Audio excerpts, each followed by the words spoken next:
시청자 여러분 안녕하십니까. 오늘 5월 5일입니다.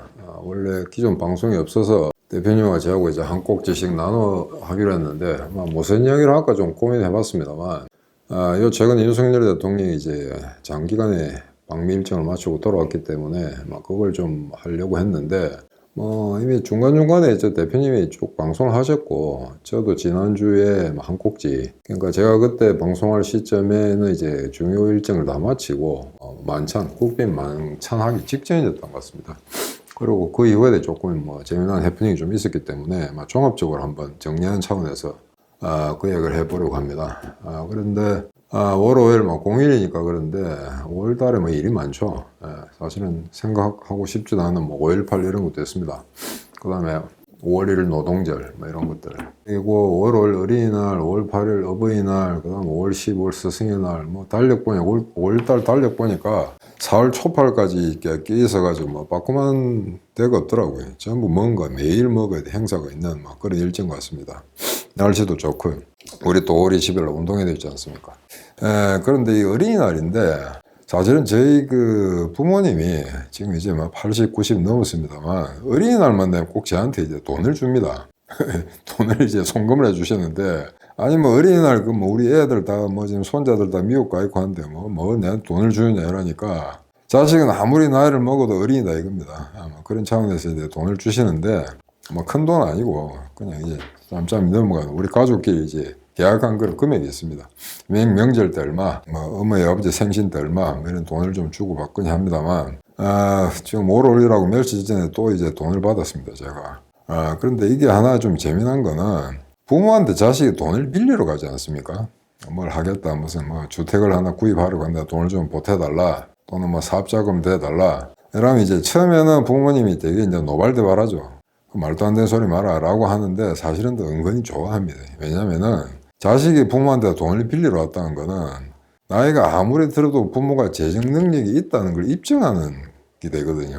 그러니까 이제 자신도 기분이 좋은 거죠. 내가 이제 은퇴하고 나이도 이렇게 많은데 예전에 자식한테 돈을 빌려줄 여력이 있다, 재력이 있다, 그런 측면에서 이놈 자식한테 돈 줬다가 뛸 수도 있고 잘못돼서 패가 망신할 수도 있겠으나 일단 그 순간 돈을 빌려주는 그 순간만큼 내가 재정 능력이 있다라는 이런 자부심을 갖게 된다는 그런 어떤 이야기였습니다. 그렇다고 해서 여러분들 부모님한테 돈 빌려달라 소리 하지 마시고.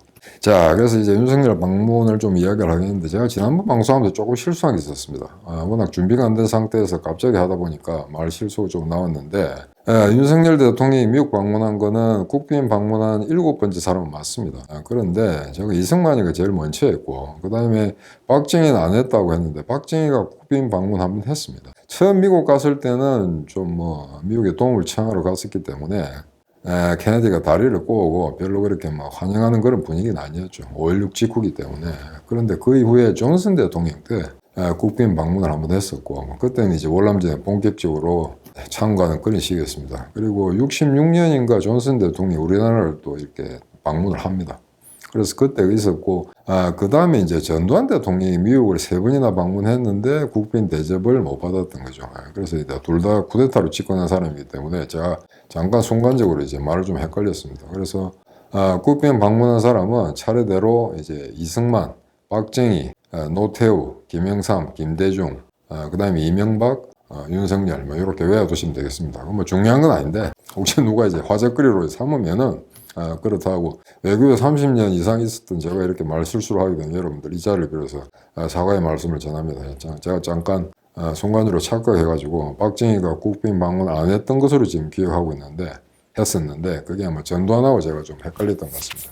자, 이번에 방문을 하고 왔는데 역대 최대의 성과를 올렸다 이런 식의 정부 측 프로파간다도 있고, 맨 마지막에 이야기하겠습니다. 좌빨들 같은 경우에는 아무것도 없다, 텅 비었다, 깡통이다 이런 이야기 합니다. 근데 어떤 형식의 어떤 내용의 국빈 방문을 하든 야당이 저리 나올 거는 뻔하고요. 근데 이제 청와대나 정부 측에다가 하나 제가 이야기하고 싶은 거는, 제가 공무원 생활을 이 나라에서 한 30년 이상 하다 보니까 매번 어떤 그 방미를 할 때마다 돌아와가지고 역대 최고의 국빈 방문이었다, 또는 이제 공식 방문이었다 이런 이야기를 합니다. 근데 애써 그럴 필요 없습니다. 과거에 그러면은 수십 년 전에 이승만이나 박정희가 갔을 때 그 환대받았던 내용하고 지금하고 이렇게 동격을 비교할 수는 없거든요. 그때는 국력이 굉장히 약했을 때고 거의 뭐 미국이 얹혀 살다시피 안보와 경제를 갖다가 거기에다가 용역을 준 것 같은 막 그런 형식의 시절이었기 때문에 지금 아무리 이제 호사스럽게 많은 그런 어떤 예우를 받았다더라도 그게 과거 수십 년 전에 다른 대통령이 갔을 때보다 더 나았다, 몇 배 더 나았다라고 이야기할 수는 없는 겁니다. 다만 정말 중립적으로 객관적으로 봤을 때 역대 최고의 어떤 프로토콜상의 의전적 예우를 다 받은 건 확실합니다. 일단 뭐 최고의 명예라고 할 수 있는 상원 합동 의회 연설도 했었고 그 다음에 뭐 여타 어떤 그 중간중간에 제가 유심히 지켜봤는데 하여튼 역대 어떤 대통령보다도 환대를 많이 받았다. 근데 대표님이 이제 그 주의를 요망하는 것 그런 거죠. 필요 이상의 환대를 받았을 경우에는 반드시 뭘 내줘야 된다는 이야기입니다. 그래서 이제 그 이야기 나중에 조금 더 하겠습니다만 이번 방문에서 그나마 윤석열 대통령이 할 이야기를 했다라고 하는 부분은 제가 가장 이제 중요점을 두는 거는 연설에서 가치동맹이라는 말을 처음으로 공치고 했다는 이야기입니다. 가치동맹. 그래서 거기에 대해서 이게 너무 추상적인 개념이기 때문에 사실은 좀 더 구체성 있는 설명을 했어야 되는데 윤석열이 그러지는 않더라고요. 근데 이 가치동맹을 쉽게 이야기하자면은 반도체가 어떻고 배터리가 어떻고 간에 그 단기적인 특정 기업, 특정인들의 이익이 아니라 설사 지금 약간의 손해를 본다 하더라도 가치, 그러니까 서구적 가치가 되겠죠. 그 가치, 인권과 민주주의, 시장경제, 법치주의 이런 어떤 인류 공용의 가치를 공유하는 나라들과 보조를 맞추어서 가겠다는 것. 그런 차원에서 가치 동맹을 이야기했을 겁니다.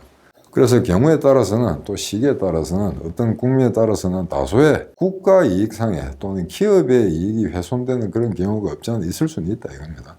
그럼에도 불구하고 그 국가가 기초하고 있는 헌법에 내장된 어떤 가치 그것을 실현하는데 만약 우리가 동감할 수 있는 부분이 많다면 그런 나라들과 세계를 같이 이끌어가겠다 그런 어떤 포부를 밝힌 거 그거는 뭐 애써서 평화시킬 필요는 없다고 생각합니다. 그 다음에 언론에 크게 다루진 않았었는데 국방부 벙커 같은데 정말 이제 기밀 자료들이 쌓여 있는 그런데 들어가서 이제 오스틴 국방부 장관의 보고를 받았다. 이건 아마 대한민국 대통령으로서는 처음인 것 같습니다. 그래서 이것도 약간의 미국이 벌이는 어떤 쇼일 수도 있겠으나 일단은 그 정도로 이제 역대 대통령한테 하지 않았던 그런 기회를 줬다는 거죠. 그래서 그 장소에 다른 나라 국가 정상이 들어가는 것 자체도 상당히 예외적인 거죠. 그래서 그런 측면에서도 이제 상당히 많은 예우를 받았다. 아마 그건 인정해야 되겠죠. 물론 그 안에서 뭐 어느 정도까지 자세한 보고를 받았는지에 대한, 물론 핵 자산 전개라든가 그런 데 대한 일반적인 브리핑을 받았을 겁니다. 그리고 또 하나 이제 하버드 대학 이제 가서 강연을 하고 거기에 참석한 학생들 제가 좀 기침 좀 나네요. 질의응답을 받고 그랬는데 제가 쭉 봤습니다만 특별히 말실수한 건 없습니다. 무난하게 잘 대처했고 중간에 잠깐 자기가 이렇게 질문자의 내용을 잠깐 잊어버렸다가 내가 그 질문에 대한 답변을 잘 못했다 이래서 다시 사회자한테 부탁해서 저희가 그 질문을 다시 이제 소화해내고 적절한 답변을 가하는 이런 그런 광경도 괜찮아 보였습니다. 그래서 역대 어느 대통령보다도 상당히 부드럽게 그런 세미나라든가 회의라든가 연설을 진행시켰고 영어 하는 거 봐서도 그 친구 60년생이기 때문에 우리하고 같은 또래들이죠. 그래서 40년대 50년대 출신 대통령보다는 아마 영어에 대한 접근이 용이하기 때문에 그 정도 영어를 소화했다는 거 그것도 칭찬할 만한 일입니다. 그래서 박근혜보다도 영어가 좀 더 나았던 것 같습니다. 제 생각에는. 그래서 의회 연설 같은 경우는 저도 저거는 우리말이 아니고 영어로 하는 게 낫겠다라고 싶었는데 옛날에 그 김대중이 직접 가서 영어로 한 적이 있습니다. 근데 거의 발음이 완전 전라도식 영어라 악센트에다 그런 인토네이션이라 거의 대부분이 연설 내용이 한 70% 정도를 알아듣지 못했다는 게 후일담이었습니다. 그런데 이제 제가 누구한테 듣기로는 청와대에서 미국 가기 전에 김대중 대통령이 야 이거 내가 영어로 한번 하면 어떻겠냐라고 했더니 한번 봐봐라 네가 한번 들어봐라 내 영어가 어떠느냐라고 했더니 만약에 그 밑에 부하가 아이고 그 실력 가지고는 안 되겠습니다. 그런 발음 가지고는 미국 아들 못 알아듣습니다. 라고 했다면 안 했겠죠. 그런데 저도 공무원 생활을 해봐서 아는데 대통령이 하겠다고 하는데 그거 하지 말라고 하려면 아무도 없습니다. 아이고 잘합니다. 역대 최고입니다. 지금까지 당신 이전에 아무도 영어로 이야기 안 했는데 그럼 해보십시오라고 했을 겁니다. 근데 일단은 그 영어가 뭐 서툴든 잘했든 간에 일단 그 나라에 갔을 때 정보 당국자의 정상회담 이런 거는 당연히 이제 우리말을 해야 되죠. 그런데 의회나 그다음에 무슨 학술 기관이나 또는 하버드 대학이나 이런 데 갔을 때는 영어로 하는 게 당연합니다. 그게 이제 방문하는 국가 정상으로서의 그 나라 사람들, 그 나라 기관들에 대한 예우를 갖추는 거죠. 뭐 우리말로 할 수도 있겠습니다만. 그래서 그게 다소 서툴었다고는 하나, 김대중 대통령이 그때 영어로 했다는 거, 그 자체는 크게 뭐 나무랄 일은 아닌 것 같습니다. 다만 이번에 간 대통령은 좀 더 그전보다는 훨씬 발음이 나았다. 그래서 알아듣기도 쉬웠다. 그 다음에 대부분의 이제 우리나라 뭐 장관이나 총리나 대통령들이 이제 연설하게 되면 그 내용이 이제 그 연설 본문 내용이 참 재미있게 무미건조하고 관료적이고 딱딱하고 재미가 없는데 나름 뭐 조크를 좀 섞은 것 같습니다. 왜냐면 BTS가 자기보다 더 유명해서 백악관에 먼저 진출해서 바이든하고 만난 적이 있었죠. 그런데 거기는 자기가 이제 선수를 뺏겼는데 BTS보다는 국회에 먼저 내가 선점했다. 그래서 내가 BTS를 이겼다. 뭐 이런 식의 조크. 그래서 생각보다 그래 많은 사람이 웃지는 않았습니다만 그런 여유를 보인 거 그건 괜찮다고 생각합니다. 그래서 일단 그런 하버드 그 연설이라든가 그다음에 상원 합동 연설 이런 게 소위 말해서 지금까지 굉장히 딱딱하고 무슨 군사 동맹 그다음에 그 재미없는 경제 이야기 이런 걸로 점철된 한국 대통령의 방미 일정보다는 굉장히 이제 볼륨감도 있고 다채롭고 나름대로 이제 뒷소문도 무성한 물론 미국인들은 굉장히 좋아하겠죠. 영어도 쓸 줄 알고 저런 조크도 할 줄 알고 그리고 이제 바이든이 마이크를 들고 네 노래하는 거 한번 듣고 싶다 이래가지고 이제 돈 맥클린의 아메리칸 파이를 불렀는데 제가 그걸 보니까 일부러 그런 상황을 재밌게 만들기 위해서 가사를 외운 것 같지는 않습니다. 그러니까 실제 그게 18번인지는 모르겠으나 꽤 아마 즐겨 듣거나 즐겨 불렀던 것 같습니다. 그렇지 않고서 그렇게 자연스럽게 나올 수가 없거든요. 그리고 이 돈 맥클린 그 아메리칸 파이는 여러분들 아마 한번 쳐보십시오. 아메리칸 파이 리릭스 해가지고 굉장히 가사가 깁니다. 굉장히 가사가 길고 실제 반복되는 구절은 얼마 되지 않습니다. The music die 하는 그 부분만 계속 반복되지 나머지는 뭐 끝까지 다 말이 다르거든요. 그래서 제가 알기로는 돈 맥클린 이 아메리칸 파이를 리메이크 한 사람도 별로 없습니다. 워낙 가사가 길어서 그 따라 부르기도 힘들거든요. 근데 이제 2000년에 마돈나가 그걸 리메이크를 하죠. 그래서 돈 맥클린과는 전혀 다른 음색에 저런 다른 형식의 이제 곡을 하나 만들어내는데 제 개인적으로는 마돈나의 아메리칸 파이가 더 낫다고 생각합니다. 근데 마돈나의 아메리칸 파이는 들어보시면 가사가 다릅니다.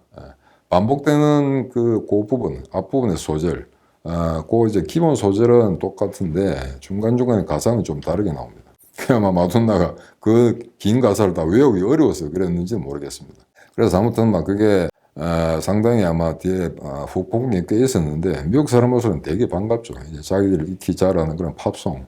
그런데 이제 그게 제가 알기로는 이렇습니다. 아마 미국에서 느닷없이 그 노래 한 소절을 할 수 있겠느냐라고 하진 않았을 겁니다. 그래서 이건 제 추측인데 이거는 나쁜 추측도 좋은 추측도 아닙니다. 아마 만약에 그런 행사가 있는데 대통령이 영어도 좀 할 줄 알고 영어 노래도 잠깐 부를 줄 아니까 그런 걸 너가 이게 바이든 대통령이 넌저시 이렇게 권유를 해도 괜찮을 것 같다라고 했더니 미국에서 그래? 그러면 그런 오케이전을 한번 만들어 보자라고 했을 수는 있습니다. 정상 간의 어떤 그런 행사에 갑작스럽게 느닷없이 이렇게 부탁하진 않죠. 근데 만약에 바이든이 노래 영어로 한번 해봐라 했는데 내 못하겠다는 굉장히 어색하잖아요. 그죠? 그러니까 그거는 이제 사실은 합의된 겁니다.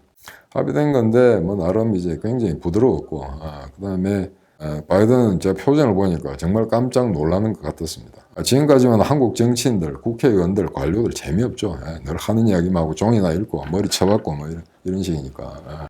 나름 그런 측면에서는 어떤 미국인들, 미국 관료들, 미국 이제 상하원 의원들한테 좀 감성적으로 접근했다.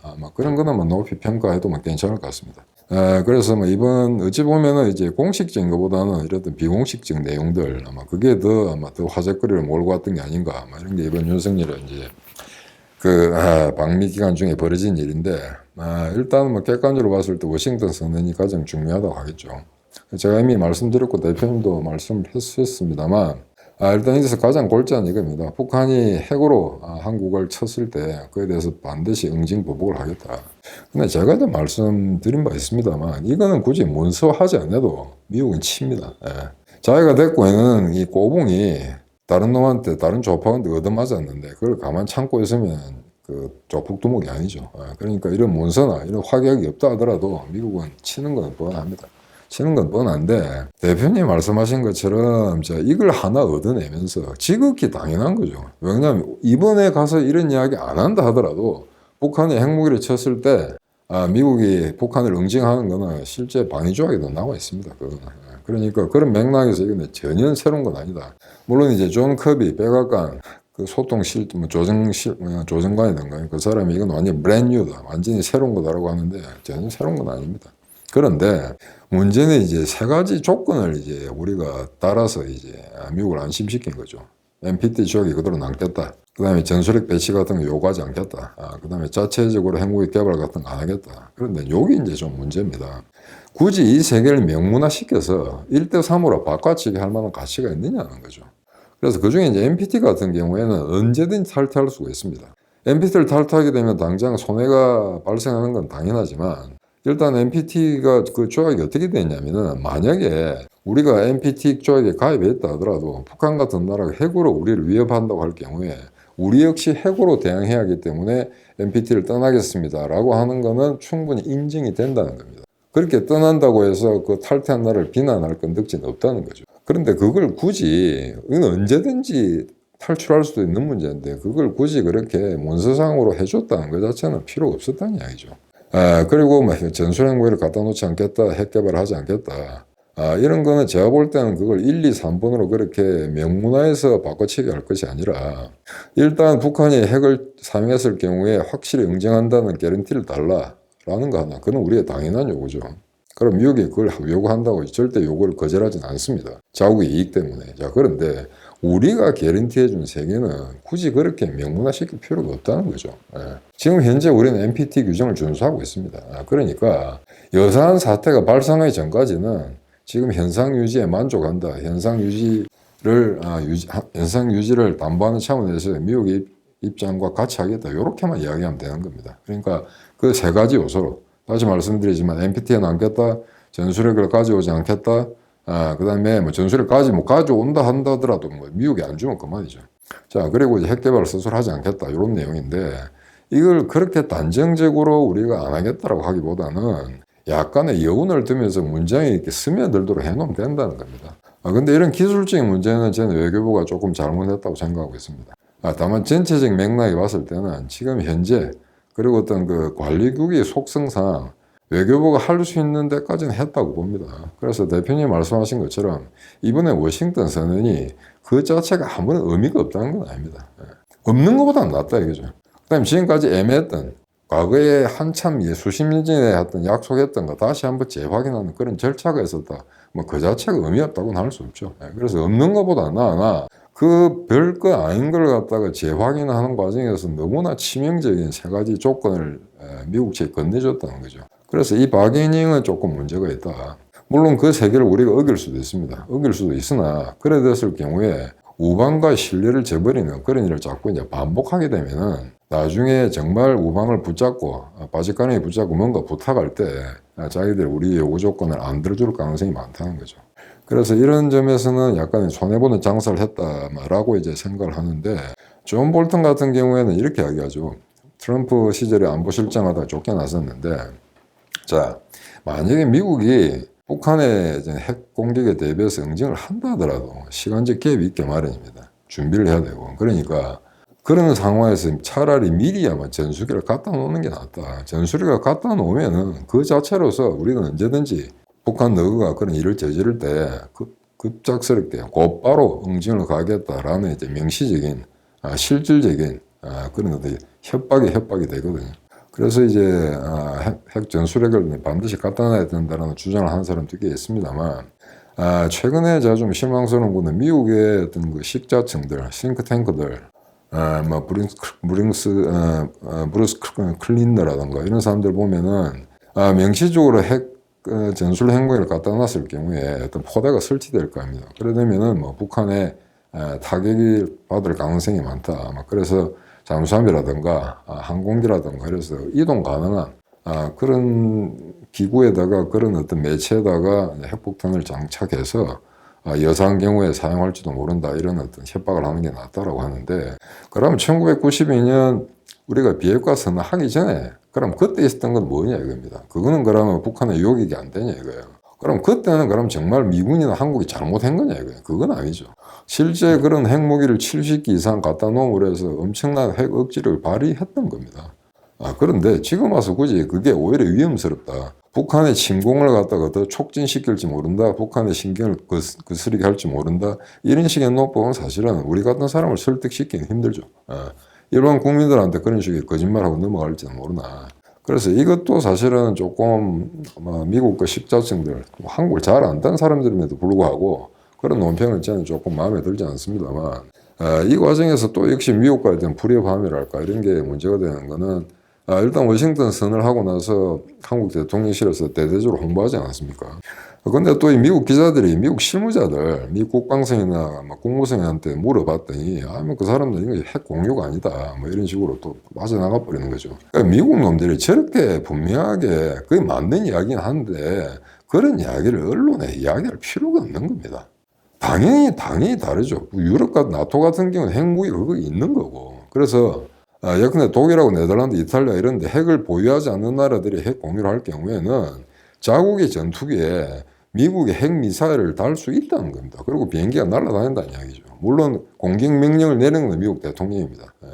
근데 그 상황하고 여기는 그런 게 없지 않습니까? 핵이 전혀 없는 상태에서 그건 핵 공유가 아닌 거는 맞죠. 아닌 거는 맞는데, 한국 대통령하고 공동선언까지 하고 그렇게 화기애애하게 이야기를 했으면은 그런 맥락에 맞게 그 언론 보도를 내야 된다는 이야기입니다. 과거에 미국이 이렇지는 않았습니다. 과거에 부시나 그다음에 하다못해 클린턴 시기에도 예컨대 공동성명을 했다, 양국이 합의를 했다라고 한다면은 양국이 각국의 언론에 발표한 그 보도 내용의 가이드라인에 따라서 대충 조율을 합니다.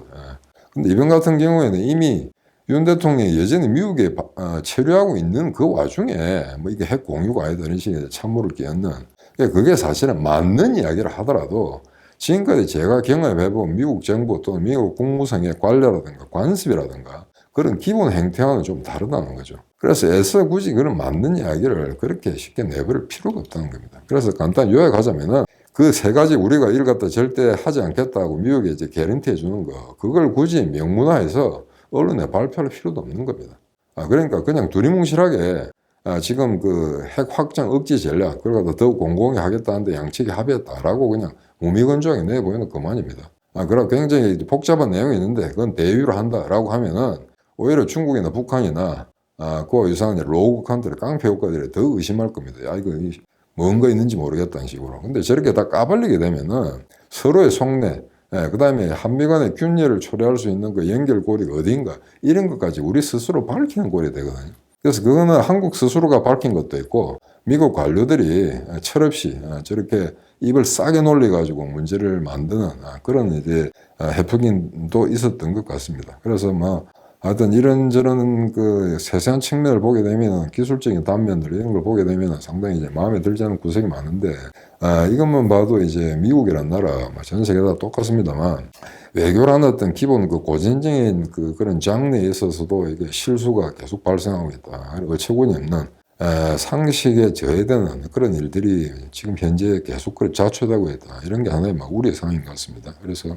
이번 워싱턴 선언 자체가 가장 중요한 문건이었다, 결정이었다라는 데서는 굳이 이제 토를 달지는 않겠습니다만, 과연 이라고 난 다음에 과연 이거 어떻게 할 것인가, 이게 구멍난 부분을 우리가 수습할 수 있겠는가. 그래서 어찌 보면은 지난 한 4, 5개월 동안 윤 대통령이 이거 우리가 핵을 여사한 순간에 핵을 보유할 수 있다는 가능성을 배제하지 않겠다라고 한 거, 이게 만약에 좋든 나쁘든 어떤 전략적으로 굉장히 어떤 치명적인 민감한 그런 아젠다 세팅에 성공했다면은 이걸 가지고 사실은 미국을 계속 괴롭히면서 내고를 했어야 되거든요. 그래서 국빈 방문 기간이 조금 늦어진다 하더라도 이걸 가지고 좀 더 미국의 양보를 얻어낼 수 있는 그런 교활한 술수를 썼어도 되는데, 너무 정직한 외교관들만 이제 그 안보 라인에 있었던 게 아닌가 그렇게 좀 생각이 됩니다. 그래서 만약에 그런 어떤 협상을 갖다 좀 더 이렇게 까다롭게 제시한다면은, 미국 측에서 방문을 조금 늦춰라고 했을 수도 있겠죠. 그래서 여러분들이 정상회담이라는 거, 국빈 방문이라는 거, 가기 전에 다 정합니다. 가기 전에 어떤 일을 할 거냐, 어떤 일을 뭐 결정할 거냐, 어떤 어법을 쓸 거냐 하는 거 다 사전에 다 조율이 됩니다. 그러니까 거기 가서 이렇게 해프닝이 생긴 게 아니고, 만약에 문제가 있었다면은 사전 준비하는 과정에서 이제 우리가 조금 나약한 모습을 보였다는 거죠. 그래서 우리는 뭐 미국의 기본적인 가이드라인에 따르겠다 하는 거, 그에 대해서는 그 다음에 대중 압박 구도 거기에 적극적으로 참가하겠다, 뭐 이런 건 당연히 좋습니다. 그런 거 다 좋은데, 그런 엄청난 어떤 개런티를 갖다 너희들한테 제공할 때니 너희는 우리가 원하는 것을 갖다가 결코 거부하지는 마라. 약간의 그냥 막 약간 희석시키는 그런 외교적 조정까지는 우리가 용납을 하겠으나 완전히 이제 무력화시키는, 그러니까 대통령의 발언, 그걸 갖다 완전히 그냥 막 봉쇄해버리는, 더 이상 핵 개발에 관련된 그런 내용은 없다라고 단정 짓기 위해서 한국 정부를 저토록 압박하는 이런 거는 별로 그래 좋지 않았던 것이 아닌가, 저는 그렇게 생각하고 있습니다. 그래서 속전 이렇게 이야기합니다. 핵을 만약에 그럼 우리가 이런 규정을 어기고 그다음 우리가 핵 개발을 했다고 할 경우에 미국이 어떻게 했는가? 지금 당장 단정적으로 말씀드릴 수는 없죠. 과연 이스라엘이나 인도, 파키스탄 같은 그런 어떤 그냥 넘어갈 거냐, 아니면 제재를 갈 거냐. 근데 제재를 미국이 가고 싶지 않아도 갈 수밖에 없는 부분이 있습니다. 여러 가지 법들이 있기 때문에 만약 우리가 NPT를 탈퇴하고 그 다음에 핵물질을 갖다가 외국으로부터 수입하겠다라고 하게 되면은 그걸 아마 거의 제도적으로 차단시키는 그런 메커니즘이 있습니다. 그렇게 되면은 우리가 원자로 핵 개발을 한다 하더라도 무기 만드는 것이 아니고 단순히 핵발전소를 가동하는데 약 30%의 전력이 날아가게 되는, 그러니까 그걸 우리가 다른 방식으로 메워야 되는 그런 약간의 어떤 경제적인 손실 이런 건 당연히 따릅니다. 다만 이제 미국에서 이번에 저렇게밖에 소극적으로 나가게 할 수밖에 없는 게, 만약 우리가 원한다고 해서 바이든 대통령이 그래 니 핵 개발해도 좋다 이런 식으로 합의를 해주진 않죠. 그리고 지금 좌나 우나, 그리고 우리 혁명 21이나 대표님이나 저나 이번에 윤석열이 가서 우리가 핵 개발을 해도 좋다는 그런 개런티를 받아올 수 있을 거라고 생각하지 않았습니다. 그렇게 예측하진 않았고, 다만 그런 어떤 외교 교섭 과정에서 너가 만약에 핵 개발 같은 걸 갖다가 정말 우리 안 도와주면 우리 정말 사고 칠 수 있다라고 했을 경우에, 그러면은 옛날에 92년에 철수했던 그 전술 핵무기 그냥 그 한반도에 갖다 놓을게, 요렇게 이야기할 수 있는 거죠. 그러니까 전술 핵만 한국에 들어올 수 있다면 굳이 우리가 핵 개발하지 않아도 충분히 어떤 견제 효과, 억지 효과를 발휘할 수 있기 때문에 그런 식의 전략 전술을 썼어야 되지 않는가 하는 게 이제 상당히 안타까운 부분입니다. 그건 일본도 마찬가지입니다. 일본이 북한이나 중국의 핵 위협 때문에 우리도 핵무장을 하겠다라고 하면 미국이 야 그거 하지 마라, 대신에 지금 미국에다가 좀 더 많은 핵 전술 핵 무기를 갖다 놓겠다라고 이제 양보를 하겠죠. 그런 양보를 얻어내기 위해서 일본도 간혹 가다가 우리가 독자적인 핵 개발을 할 수 있다라고 이제 간간히 내뱉는 겁니다. 그래서 어떤 말을 내뱉을 경우에 반드시 그 내용을 실천하기 위해서 하는 게 아니고, 요 조그만 어떤 성과를 얻기 위해서 이따만 걸 갖다가 이따만 걸 집어 던지는 거죠. 그럼 그걸 이제 미국이 용인할 수가 없으니까, 야, 그럼 이거 대신에 요거 줄게 라고 한 거. 요게 이제 외교적 거래거든요. 그런 측면에서는 이번에 조금 아쉬운 점이 많았다, 그렇게 생각하고 싶습니다.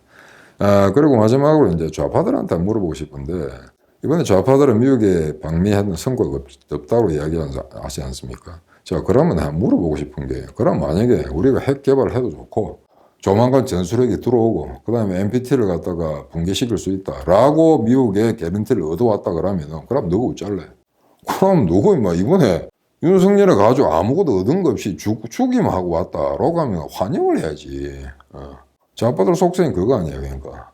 여기서 군비 증강이라든가 한미동맹이 강화되는 걸 갖다 싫어하니까 그걸 약화시켜서 북한의 어떤 그 안보적 조건이 양호하게 변질되는 걸 갖다가 더 선호하는 게 지금의 민주당의 좌파들이기 때문에, 이번에 만약에 윤석열 대통령이 미국 갔다 돌아온 게 빈손으로 왔다면 그걸 환영을 해야지. 그걸 왜 욕해?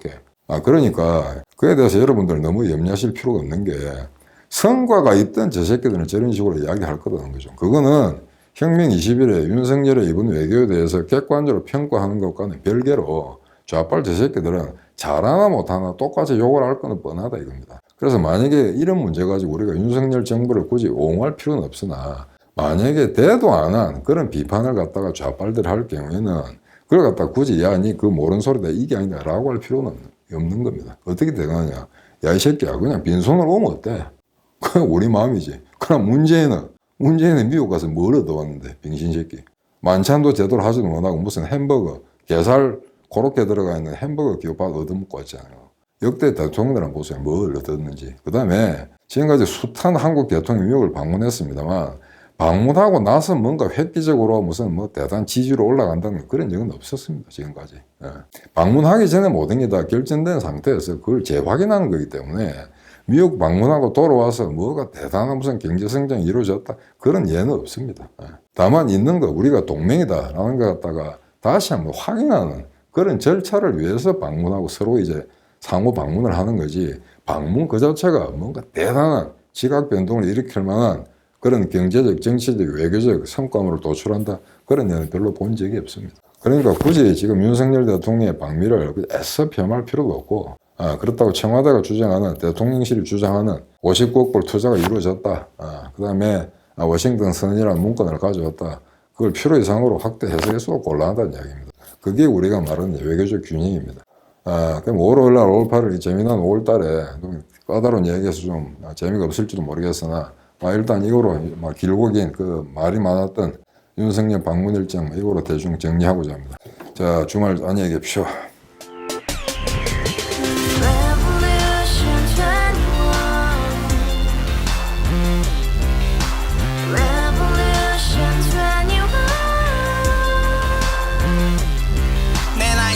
월세 30 코인빚만 300 서울에 온 지 벌써 10년 아둥바둥 버텼지만 여전히 난 반지 하에 제왕 곰팡이 연문제약 내비랭 깡통 망통 완전히 폭망 고시원 창문만큼 작아진 내 꿈 연애 결혼 내 집 모든 게 헛꿈 1년 전 떠난 여친 울며 말했지 같이 스파자 평생 가본 게 꼭꼭꼭하지 가바후스 700 나도 소유주 가바후스 700 나의 소주 택시기사 우라부지 마트 캐셔 울어무니 우리 집안 다 털어봤자 후줄 그래 개선민 내미래 거기서 팍 끝난 거지 팍 더 이상 노력 따윈 괴물이 스펙 찾았어 말리 비오는 날 알바 잘려 맨날 학원 날 개쳐 발려 밤비 내리는 양화대교 홀로 걷고 있을 때 현수막에 아로 새겨진 평당 700짜리 아파트 다같이 소리 질러 혁명 21 가바후스 700 나도 소유주 가바후스 700 나의 소주 Together in the house, brand new day, and your dream had just begun. Revolution 21, only open happiness. 너의 곁에 내가 영원히 함께. 지금까지 정치인들 입만 열면 찝찝찝 개소리 멍멍멍 쳤다 하면 뻥 잘난 부모 만나 잘난 학교 나오면 뭐 하나 우동살이 꽉 찬 대가리 깡통 소리 텅텅 저 푸른 조원이의 그림 같은 집을 짓고 평상사천 팔면 뭐해 평생 살 수 없는 집 내 미래 내 꿈 희망 그 살아나는 집 우리의 미래 혁명 21